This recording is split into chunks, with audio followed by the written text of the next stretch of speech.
आज बनवायची आपल्याला मटकीची उसळ किंवा मटकीची भाजी, तुम्हाला जे आवडत असेल ती.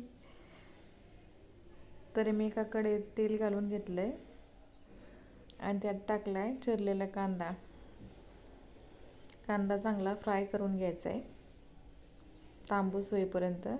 आणि मी ते घेतली मटकी, स्वच्छ पाण्याने धुवून घेतली आणि ते टोमॅटो आणि कोथिंबीर चिरून ठेवले भाजीत टाकण्यासाठी. कांदा चांगला तांबूस होईपर्यंत आपल्याला फ्राय करायचा आहे.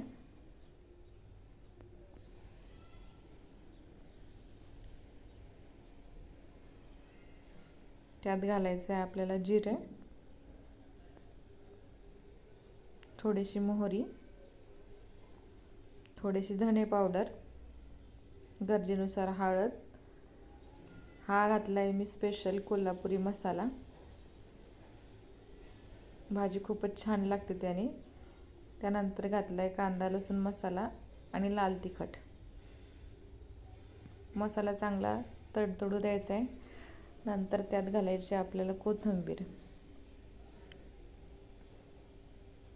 चांगलं फ्राय करून घ्यायचं आहे त्याला.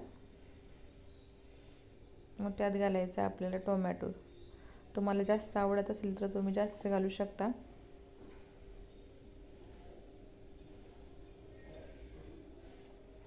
टोमॅटोला चांगलं फ्राय करून घ्यायचं आहे, टोमॅटो चांगलं लूज होईपर्यंत.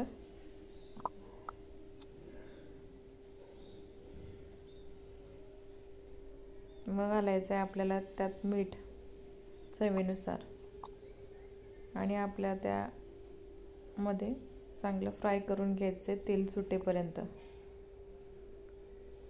गॅस कमीच ठेवायचा आहे म्हणजे ते खाली लागणार नाही. मग त्यात घालायची आपल्याला धुतलेली मटकी.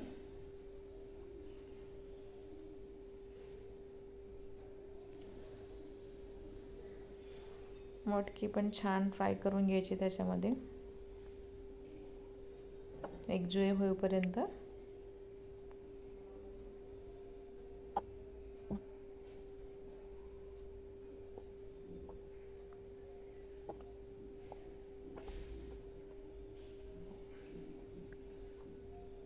त्याची एक वाफ काढून घ्यायची आपल्याला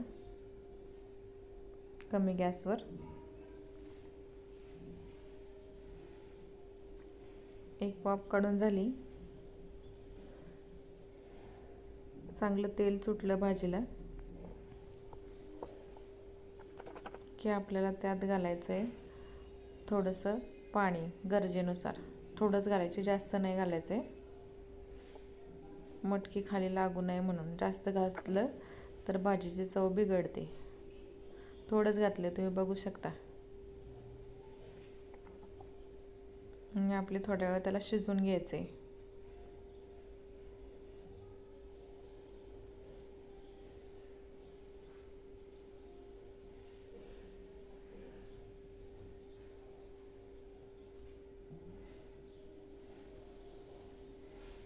नंतर चांगलं हलवून घ्यायचं आहे. एकदा चेक करून बघायचं आहे, खाली लागणार नाही याची काळजी घ्यायची.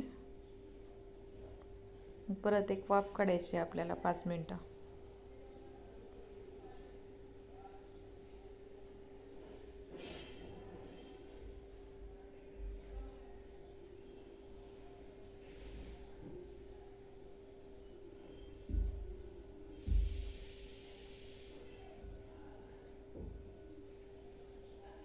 इथे आता आपली मटकी तयार झालेली आहे. तुम्ही तशी पण खाऊ शकता.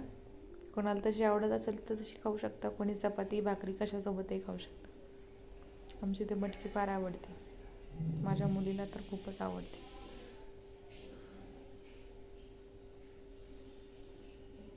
अशा पद्धतीने आपली मटकीची भाजी तयार झाली.